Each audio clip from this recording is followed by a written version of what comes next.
place, and America needs to lead from the front.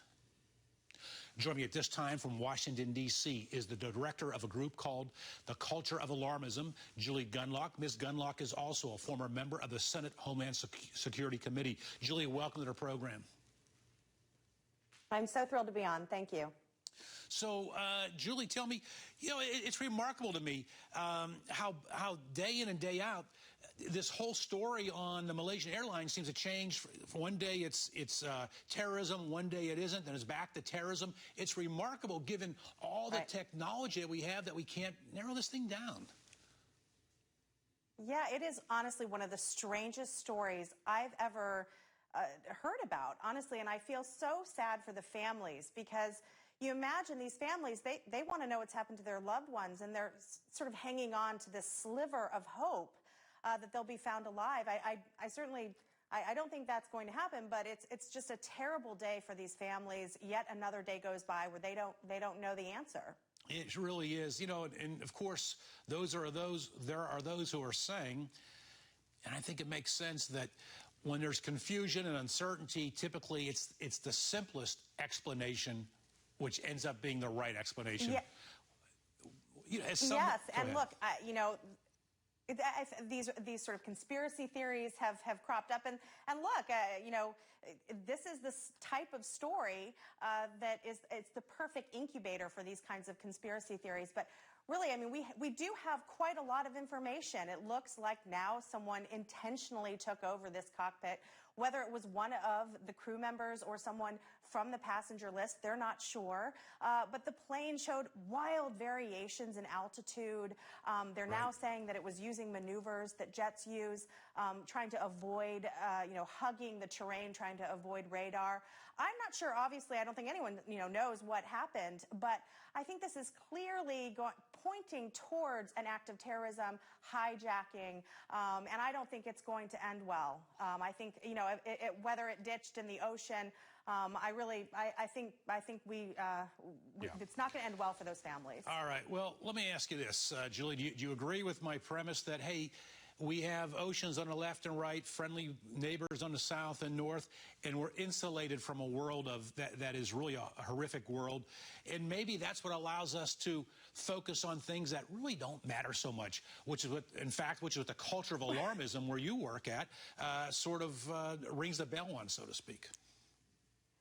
Yeah, I agree. I think that we do have to, we are very lucky, but I think we still have to be vigilant. And the world's leaders need to continue to be vigilant in protecting innocent civilians, which are the people who get on these planes. Right. So I think, yes, we can't sort of sit back and think that we're going to, live in safety when there's some real bad actors out there. Switching gears here, Julie, the March 31st deadline is looming for the White House in terms of enlisting into Obamacare. They're making a last-minute push, which is amazing to me. They're recruiting mothers of celebrities. Now, last week, President Obama went on a YouTube video, not a YouTube, but an online video, online talk show, and the healthcare.gov website saw a 40% increase in traffic. What's your take on this latest push? Right. Well, this latest push to sort of bring moms out, celebrity mothers out, to try to convince, as Michelle Obama calls them, knucklehead youngsters, knucklehead young adults to finally sign up. I think it is really a sign of increasing panic and desperation. And frankly, they should be. They've got just a very few weeks to get roughly 3 million more people signed up. And these have to be these young adults. And look, young adults, they're really struggling. They've got sustained 15% unemployment. And what's so frustrating is you have an Obama administration that speaks of this demographic, young adults, so condescendingly, calls them knuckleheads, says they're basement dwellers, says they need to get off the couch and get Obamacare. They need jobs. And we have an economy that just refuses to grow. And so the Obama administration should stop insulting young adults and get out of the way. The problem with what you're saying is the same problem that Republicans make all the time. It's the same problem conservatives and lawmakers make. You're talking logic and not emotion. He comes out with knuckleheads and with the hope that the young people will buy into it and say, oh, it's so fun and hip and cool. And you're right. What they need are jobs. But that's, unfortunately, logic is not what sells. It's what emotion it sells, and that's what they're doing here. So anyway, that's my take on it. And you care to respond? Absolutely, and it's depressing that, again, you have an administration that doesn't concentrate on the real concerns of this demographic.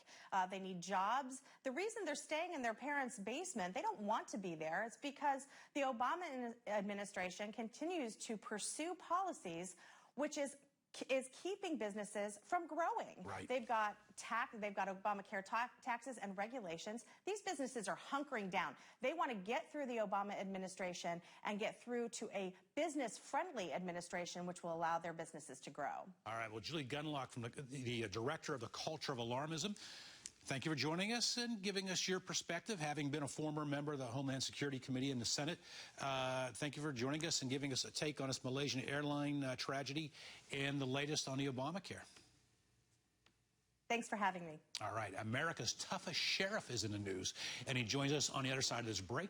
Don't go anywhere. You're watching The Rick Amato Show on